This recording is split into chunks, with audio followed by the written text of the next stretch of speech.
한 주간 안녕하셨습니까? 7월 10일 주일 예배 시작하도록 하겠습니다.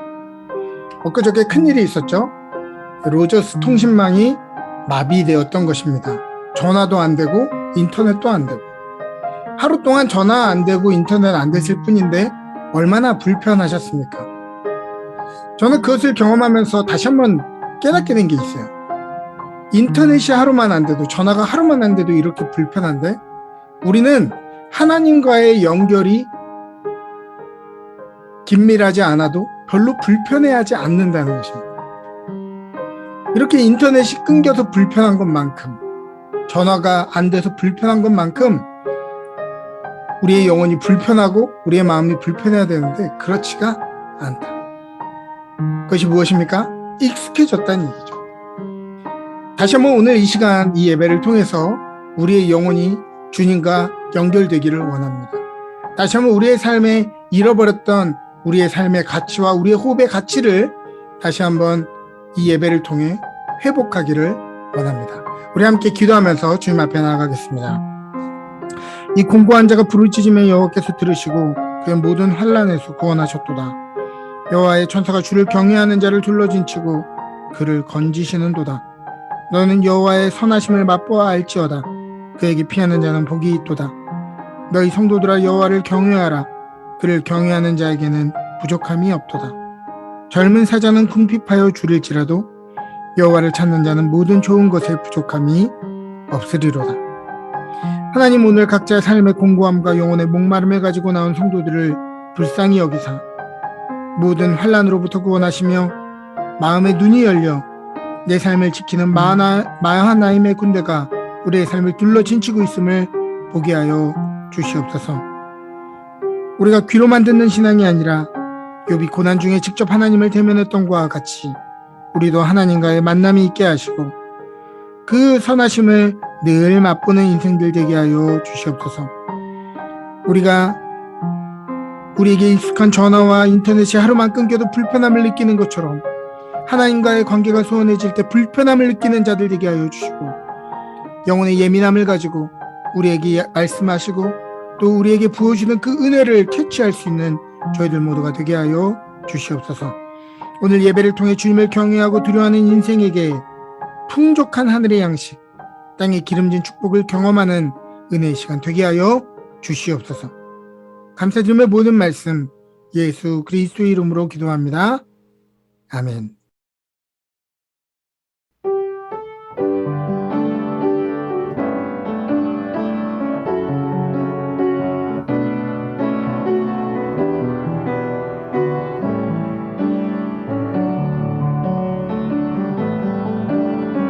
선하신 목자 날 사랑하는 분 주 인도하는 곳 따라가리.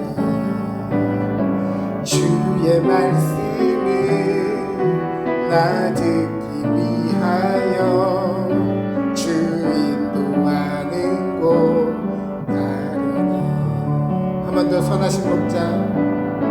선하신 목자 날 사랑하는 분 주 인도하는 곳 따라가리.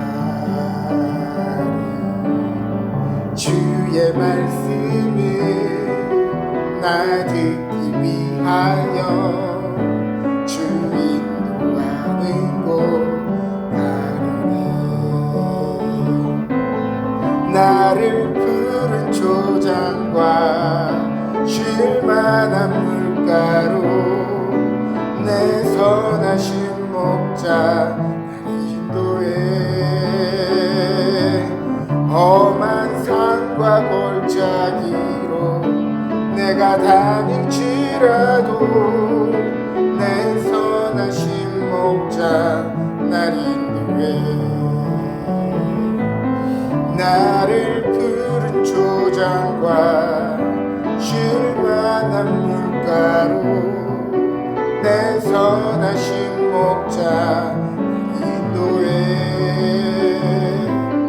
험한 산과 골짜기로 내가 다닐지라도 내 선하신 목자 날 인도해 내 선하신 목자 날 인도해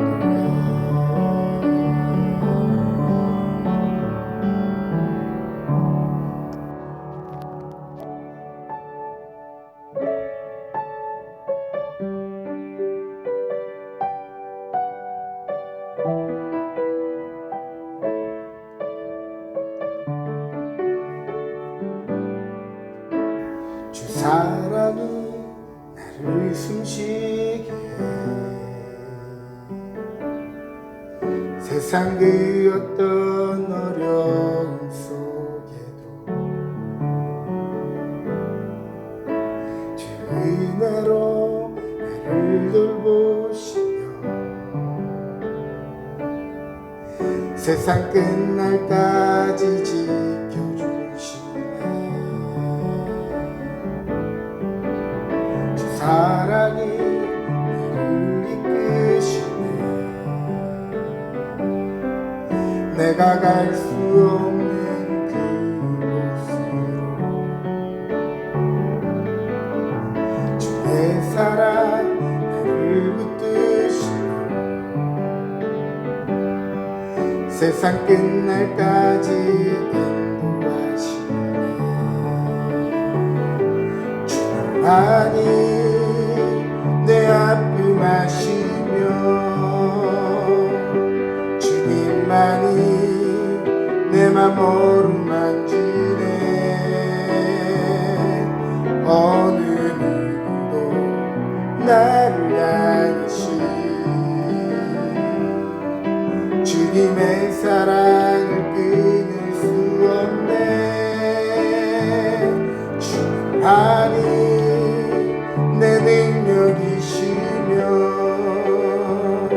주님만이 나의 구원이시네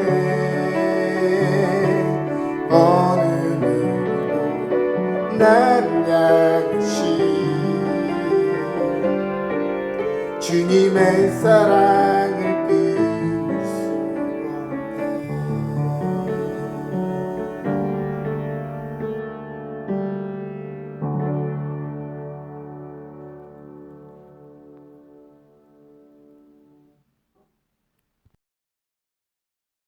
주님, 저희에게 오늘을 허락하심을 감사드립니다. 주님은 우리의 산성이시오 방패시오 피난처이십니다. 우리의 산성과 방패 되셔서 세상에서 우리를 보호하시고 능력 주심에 감사드립니다. 우리의 피난처 되셔서 우리를 피할 길로 인도해 주시고 주님 안에 쉼을 주시니 감사드립니다. 매일매일의 시간들이 주님의 뜻으로 살려 하지만 육체를 입은 미약한 저희들 내 뜻과 생각으로 살았습니다. 예수님을 믿는다 하지만 사랑 없는 율법만 쫓는 바리새인으로 산 적이 더 많았음을 고백합니다. 크리스천이라 하면서 주님을 모르는 사람들보다 더 정욕적이며 이기적으로 산 저희들입니다. 주님의 뜻과 상관없이 모든 계획을 우리의 생각으로 우리가 원하는 쪽으로 하나님께 기도하는 저희들입니다. 우리의 어리석음과 교만을 용서해 주세요. 이 시간 주님 앞에 신발을 벗고 나아가길 원합니다. 모든 역경과 고난과 어찌할 수 없는 현실들, 이 모든 것 주님께 올려드리며 맡기며 찬양하며 살아가게 해주세요. 매일의 저희들의 삶이 기도와 찬양과 감사로 이어지길 원합니다. 주님께서 저희를 인치시고 보증하신 성령님을 보내주시니 이 또한 감사드립니다. 보증한다 하셨으니 전적으로 주님을 신뢰하고 그 기쁨에 찬양하는 저희들 되길 기도합니다. 보이는 것에 소망을 두다 낙심치 않게 하시고 보이지 않는 참 소망을 바라보고 살게 해주세요. 우리의 이 세를 위해서 기도합니다. 주님께서 주신 기업들 그들을 책임져 주세요. 주님의 시간에 그들을 만나 주셔서 이 혼탁하고 어지러운 세상에 빛과 소금 되길 기도합니다. 교회가 성도가 주님께서 주신 소명 다하며 살아가게 해주세요. 이 모든 말씀 예수님 이름으로 기도드립니다. 아멘.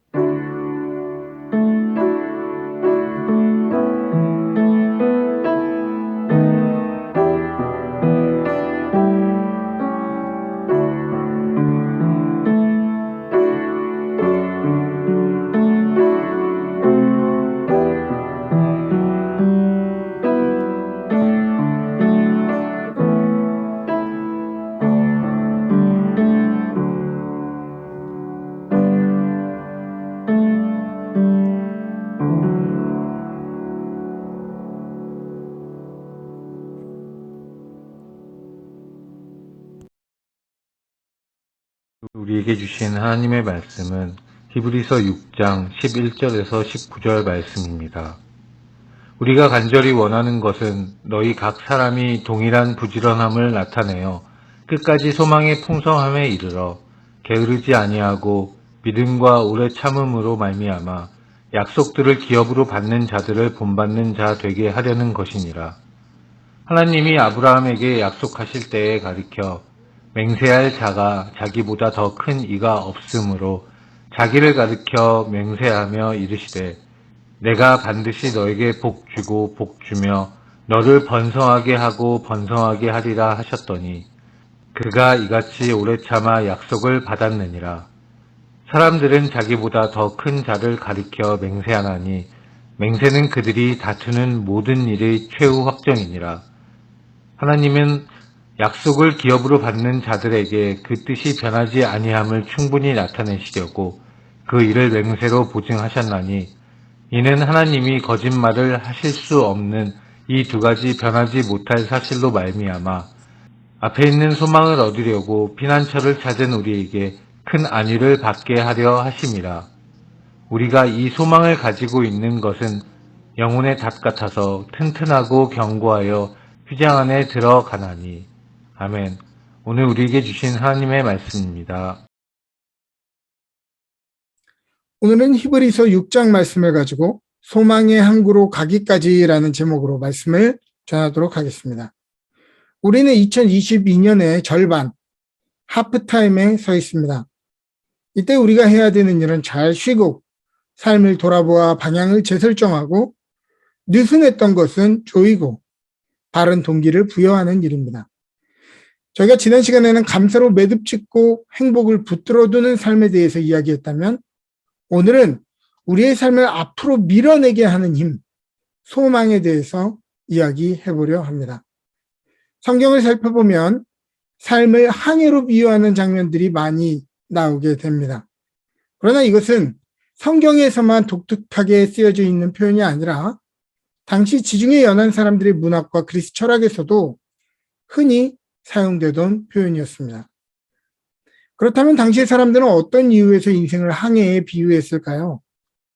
오늘날은 배를 만드는 기술과 소재, 정보와 기술에 있어서 훨씬 더 안전한 때를 살아가고 있음에도 불구하고 여전히 바다는 우리의 예상대로 되지 않고 예측하기 어려운 곳이라는 인식이 있는데 과연 성서가 쓰여졌던 1세기 고대 사람들의 관점에서 항해는 어떠한 것이었겠냐는 것입니다. 당시의 항해는 오늘의 것보다는 훨씬 더 예측하기 어려운 것이었을 것입니다. 원거리 항해일수록 조금 더 도박에 가깝고 조금이라도 먼 길을 떠나게 된다면 다시 못 돌아올 수도 있다는 마음으로 가족들을 뜨겁게 포옹하고 길을 떠났을 것입니다. 그러므로 당시의 사람들이 인생을 항해에 비교한 것은 오늘 21세기를 살아가는 우리가 생각하는 여객선이나 뱃놀이의 의미보다는 정신을 똑바로 차리지 않으면 삼켜져 버릴 치열하고 무자비한 바다에 나가는 이런 위험한 뉘앙스를 지니고 있는 것입니다. 그러므로 골프 초보자가 필드에 무작정 나가는 것은 가능해도 바다의 초보자가 무작정 바다에 나가는 것은 자살 행위와 같은 것입니다. 우리가 노랫말 가사에 보면 살다 보면 그저 사라진다라는 가사가 있는데요. 바다 위에서는 살아가는 기술을 모르면 한순간도 안전한 순간이 없는 것입니다. 그러므로 근거리의 고깃배가 아니라 다른 지역으로 항해해야 하는 바닷사람에게 반드시 필요한 그것은 바로 항해술입니다. 항해술은 크게 두 가지로 나뉠 수 있겠는데요. 첫 번째는 내가 어디 있는지 파악하는 기술입니다. 나는 지금 어디쯤 있는가? 오늘의 위치를 계속해서 파악하고 계속해서 여러 가지 것들을 계산하면서 항로를 파악하는 것이죠. 내가 어디쯤 왔는지를 점검하고 예상해야 내가 바른 길로 가고 있는지 아니면 돌이킬 수 없는 엉뚱한 길로 들어섰는지를 알 수 있기 때문입니다. 그것은 우리의 삶과도 크게 다르지 않죠? 끊임없이 내가 지금 어디쯤 있는지, 바른 신앙과 양심의 길 위에 서 있는지 처음에 순수하고 바른 열정을 잃지는 않았는지 이것을 돌아보지 않으면 삶이 바쁘다는 이유로 여러 가지 눈앞의 일에만 집중하다가 원래 가려던 길로부터 이탈하기가 십상입니다. 그러므로 삶의 순간마다 감사로 삶을 매듭짓고 지나온 행적들을 돌아보는 것이 무엇보다 중요한 것입니다. 항해술의 첫 번째가 진단하고 돌아보는 일이라면 두 번째는 앞으로 나아가는 것입니다. 바다 위에서는 파도와 강한 바람, 날씨의 변덕이 변수가 아니라 상수입니다. 다른 말로 하면 가만히 내버려 두면 배는 늘 경로를 이탈하게 되어 있습니다. 그러므로 항해에서 무엇보다 중요한 것은 변수와 난관을 만나지 않는 것이 아니라 이것을 만나지 않으려고 제사를 드리고 난리를 치는 것이 아니라 변수와 난관을 극복할 수 있는 힘을 가지는 것입니다. 그리고 나아가야 하는 방향으로 끊임없이 배를 몰아가는 것, 그것이 항해의 술이죠. 표류와 항해의 차이가 무엇입니까?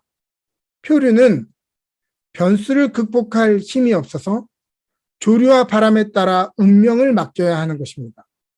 그래서 파도 때문에, 바람 때문에 내가 길을 이탈했다라고 얘기하는 것, 그것은 표류입니다. 항해는 무엇입니까? 항해는 조류를 계산하고 바람을 이용해서 목적지를 향해 끊임없이 자기를 재설정하는 노력입니다. 오늘 여러분들은 이민의 삶 가운데 표류하고 계십니까? 항해하고 계십니까? 바다와 같은 인생의 변덕과 이 위기 앞에서도 끝까지 가야 할 방향으로 우리를 이끌어주는 것이 무엇입니까? 바로 소망인 것입니다. 그 소망이 우리로 하여금 주저앉고 싶을 때 일으켜주고 뒤로 물러서고 싶을 때 앞으로 밀어내 주는 것이죠. 그러므로 오늘 본문은 희망에 대한 확신을 끝까지 가지라고 권면하고 있습니다. 우리가 간절히 원하는 것은 너희 각 사람이 동일한 부지런함을 나타내어 끝까지 소망의 풍성함에 이르러 게으르지 아니하고 믿음과 오래 참음으로 말미암아 약속들을 기업으로 받는 자들을 본받고자 되게 하려는 것이니라. 개역 개정이었고요. 현대인으로 있습니다. 우리는 여러분이 이와 같은 열심으로 희망에 대한 확신을 끝까지 간직하기를 바랍니다. 그러므로 게으르지 말고 믿음과 인내로 약속된 것을 받는 사람들을 본받으십시오. 여기서 게으르다라고 하는 단어는 직역하면 무기력하다라는 단어입니다. 단순히 게으른 행위를 얘기한 게 아니라 무기력하게 있는 모든 것을 게으르다라고 이야기하는 것이죠. 그러므로 게으르지 말고 무기력하지 말고 믿음과 인내로 약속된 것을 받았던 사람들을 본받아야 된다고 이야기하는 것입니다. 제가 며칠 전에 인터넷에서 무기력증에 대한 주제로 강연을 보았습니다. 먼저 강연자는 현대인들의 정신적 탈진 상태 중 첫 번째로 번아웃 증후군을 설명합니다. 번아웃은 무엇이냐? 번아웃은 모든 것을 열심히 쏟아부어서 더 이상 무엇을 할 힘을 잃어버리거나 아니면 어떤 큰 계기를 통해서 삶을 움직일 힘을 소진해버린 것, 그것이 번아웃 증후군이라고 이야기합니다. 셀폰으로 비유해보자면 배터리가 2%, 1% 닳더니 꺼져버린 상태, 그것이 번아웃입니다. 이 사람은 육체적, 정신적 쉼이 필요한 것이죠. 우리가 어떤 복잡한 프로그램을 핸드폰에 돌리다 보면 배터리를 많이 잡아먹죠. 그러다가 결국은 배터리가 아웃되는 것. 그것이 바로 번아웃이라고 설명할 수 있겠습니다. 그러면서 두 번째로 정신적인 탈진 상태를 무기력증이라고 이야기하고 있는데요. 그런데 이 무기력증이야말로 현대인들이 가장 많이 겪고 있는 정서적 고갈 상태라고 이야기하는 것입니다. 무기력증은 말 그대로 에너지는 여전히 그대로 남아 있는데 방향을 잃어버린 것입니다. 셀폰으로 다시 한번 비유하자면 배터리는 아직 많이 남아 있습니다. 80% 남아 있는데 통신망이 멈춰버린 거예요. 심카드가 빠져버린 것입니다. 저희가 그저께 로저스 통신망이 하루 종일 다운됐었죠. 그래서 인터넷도 안 되고 전화도 안 됐습니다. 여러분 얼마나 답답하셨습니까? 셀폰이 배터리가 아무리 많아도요, 무용지물입니다. 쓸모가 없는 것이. 전화도 안 되고 인터넷도 안 되니까. 딱히 오늘 살아가는데 부족함이 있거나 뭐 부족함이 없고 또 남부럽지 않은 삶을 살고 있어도 또 아무리 맛있는 것을 먹고 있고 또 편안한 집을 가지고 있어도 여전히 우리가 지치고 무기력한 이유는 무엇인가? 그것은 삶의 의미를 잃어버렸기 때문입니다. 이러한 사람은 단순히 휴가를 내고 뭐 며칠을 이어서 자고 대단한 베케이션을 보낸다고 해도 삶이 회복되는 것이 아니라 삶의 의미를 회복할 때에만 무기력함이 밀려나게 된다고 하는 것이죠. 오늘 본문의 저자는 희망에 대한 확신을 끝까지 간직하지 못할 때 발생하는 것이 무기력함이라고 이야기합니다. 같은 말로 이 무기력증을 극복할 수 있는 방법은 반대로 소망을 가지는 것입니다. 이 소망은 어떻게 얻어지는가? 믿음과 인내로 약속된 것을 받은 사람들을 본받음으로 가질 수 있게 되는 것입니다. 베드로전서 1장 3절과 4절에는 이것을 산소망이다 라고 표현하고 있습니다. 하나님께서는 예수 그리스도를 통해 모든 성도들에게 산소망을 주십니다. 여기서 살아있는 이라는 헬라어는 숨, 또 신선하게 하다 등으로 해석되기 때문에 각기 대입해서 읽으면 어떤 소망이냐? 숨통 트이게 하는 소망이다. 또 우리를 역동적으로 만들어주는 소망이다. 마음을 리프레시 시켜주는, 마음을 새롭게 만들어주는 소망이다 라고 해석할 수 있겠습니다. 그리스도께서는 우리를 구원하시기 위해 부끄러움을 개의치 아니하시고 십자가를 끝까지 감당하셔서 모든 이름 위에 뛰어난 이름이 되셨습니다. 그러므로 우리가 주님을 바라보고 본받을 때 우리는 힘든 풍랑 속에서도 다시 한번 용기를 내고 다시 한번 힘을 내어 앞으로 나아갈 수 있게 되는 것입니다. 오늘의 본문 13절부터 19절의 내용을 보면 하나님은 아브라함에게 약속하실 때 자기보다 더 큰 분이 없어서 자기의 이름으로 맹세했다고 이야기합니다. 보통의 사람들은 자기보다 큰 사람의 이름으로 맹세해서 맹세의 권위를 더하죠. 그러나 하나님은 자기보다 큰 이름이 없기 때문에 자기의 이름으로 맹세했다고 하십니다. 그런데 우리는 이상하게도 우리보다 조금 더 잘난 사람의 말은 믿지만 하나님의 이름으로 맹세하신 말씀은 오히려 그보다도 믿지 못합니다.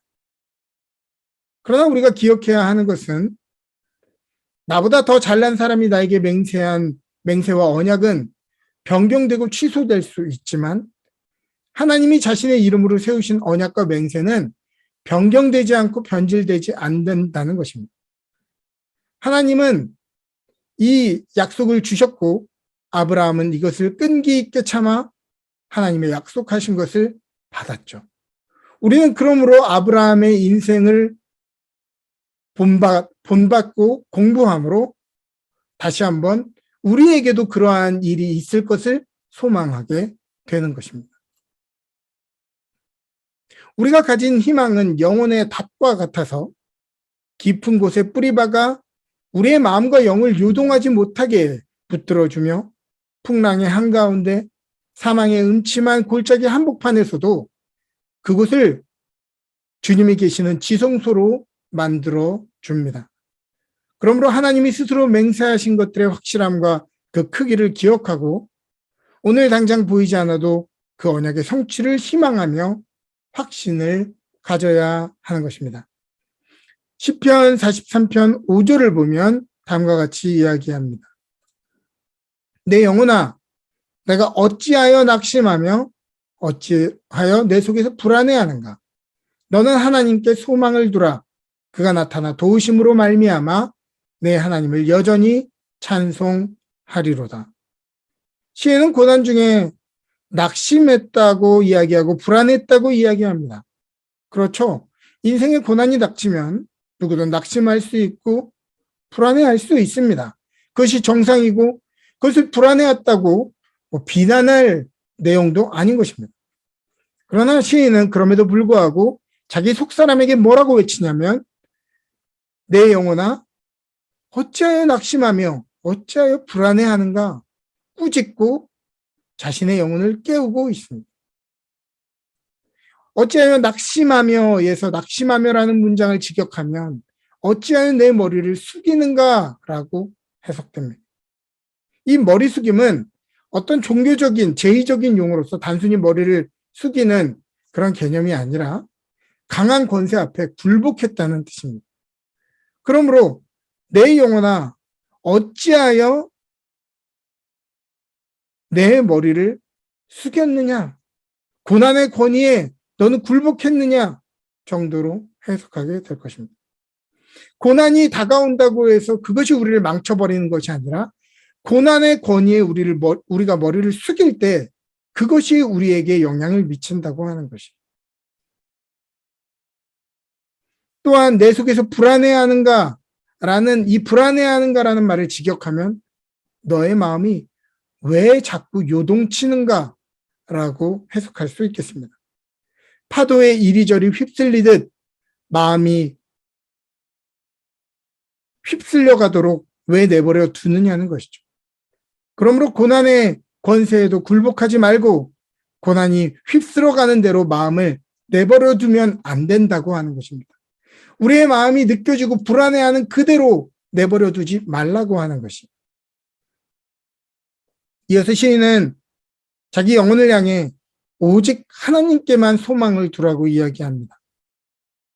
고통의 힘이 오늘의 방향 감각을 잃어버리게 만들고 불안으로 마음이 좌우로 휩쓸려 갈 때 오직 하나님을 소망의 기준으로 삼으라고 요청하는 것입니다. 지금 당장은 무기력하겠죠. 그러나 소망의 닻을 하나님께 내린 사람은 그의 도우심을 반드시 경험하게 되고 찬송하는 삶을 살게 되는 것입니다. 요한복음 15장을 보면 제자들이 예수님 없이 항해하다가 큰 풍랑을 만나게 되는 장면이 나옵니다. 얼마나 예수님이 급하셨던지 물 위를 걸어오셨는데 제자들이 이 예수님을 기뻐서 영접하고 보니 배가 곧 그들이 가려던 땅에 도착하게 되었다라고 이야기합니다. 우리가 희망했던 그곳에 언제 도착합니까? 바로 주님을 함께 모셔드릴 때, 주님과 동행할 때에 우리는 곧 우리가 가려던 땅에 도착하게 되는 것입니다. 찬송가 373장 제가 좋아하는 찬양입니다. 고요한 바다로라고 하는 찬양인데요. 이 찬송가 2절에 제가 아주 좋아하는 중요한 구절이 나옵니다. 큰 물결이 일어나 나 쉬지 못하나. 그렇죠. 우리의 인생에는 큰 물결이 일어나 우리를 쉬지 못하게 만드는 때가 너무나 많습니다. 그러나 어떻게 받아들이냐에 따라서 이 풍랑은 우리를 더 빨리 나아가게 하는 축복의 통로가 될 수도 있다는 것입니다. 예수님을 내 마음에 모시고 함께 동행하다 보니 내 삶의 풍랑마저도 우리를 무너뜨리고 우리를 넘어뜨리고 원망케 하는 이유가 아니라 내 삶을 오히려 빠르게 밀어주는 복이었음을 깨닫게 되는 것입니다. 시편 107편 30절은 우리에게 이야기합니다. 저희가 평온함을 인하여 기뻐하는 중에 여호와께서 저희를 소원의 항구로 인도하시는도다. 평온함이라고 번역된 사타크는 폭풍 후의 바다의 고요함을 가르칠 때도 사용되지만 마음속에 여러 가지 혼잡한 다툼이 끝날 때를 의미하기도 합니다. 그러므로 우리의 마음속에 여러 가지 혼잡한 다툼이 끝날 때, 마음의 분주함과 혼잡함을 하나님의 약속을 붙듦으로 간단하게 심플하게 만들 때 하나님은 우리를 곧 소원의 항구로 인도해 주실 것입니다. 하나님이 우리에게 약속하신 소원을 다 이룰 때까지 끝까지 믿는 사람, 삶의 무기력함이 몰려올 때 소망으로 자신의 삶을 밀어 올리고 다시 한번 오늘의 의미를 회복하는 사람은 복이 있습니다. 그는 곧 그토록 소망하던 소원의 항구에, 우리가 그토록 바라고 갈망했던 그곳에 우리를 이루도록 해줄 것이기 때문입니다. 이 소원의 항구에 도착하시는 저와 여러분 되시기를 주님의 이름으로 축복합니다. 아멘.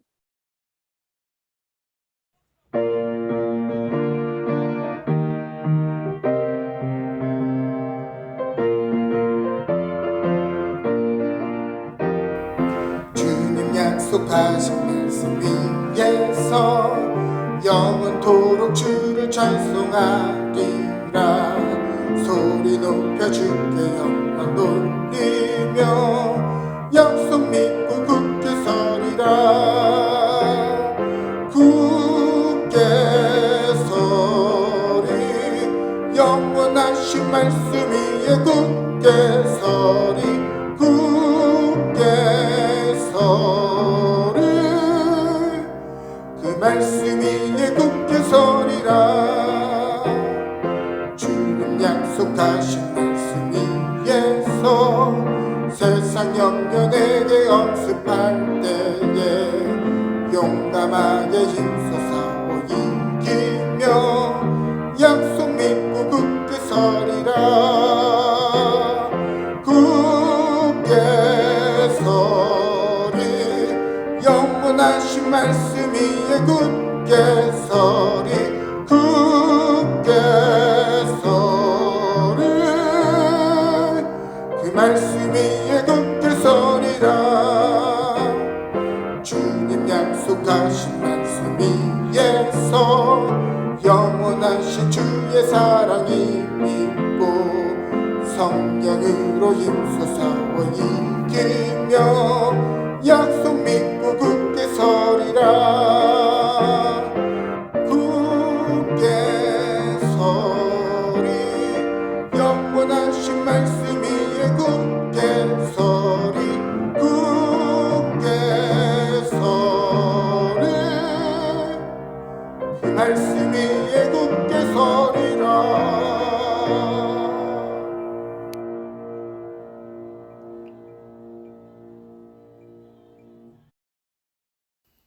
함께 봉헌 기도드립니다. 오늘도 우리의 생명의 주인에게 이 예물을 올려드리며 감사와 찬양을 올려드립니다.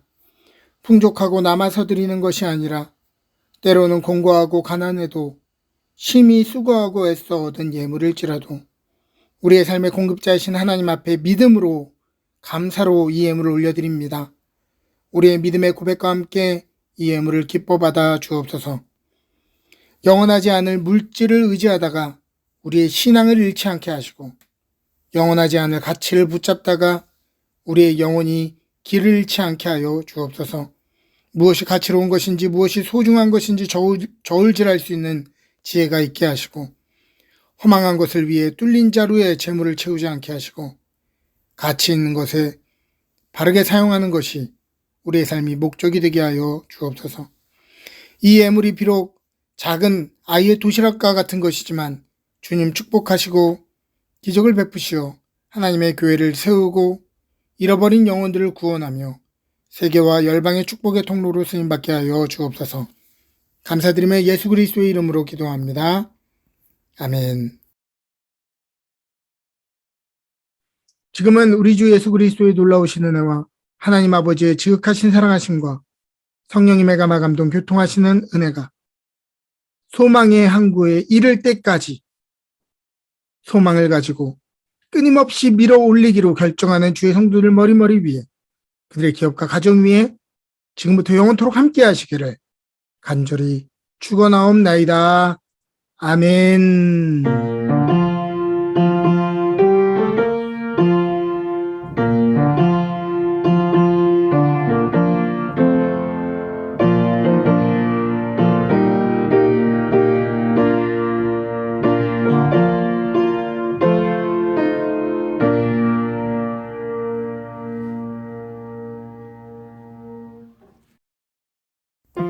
광고 말씀드리도록 하겠습니다.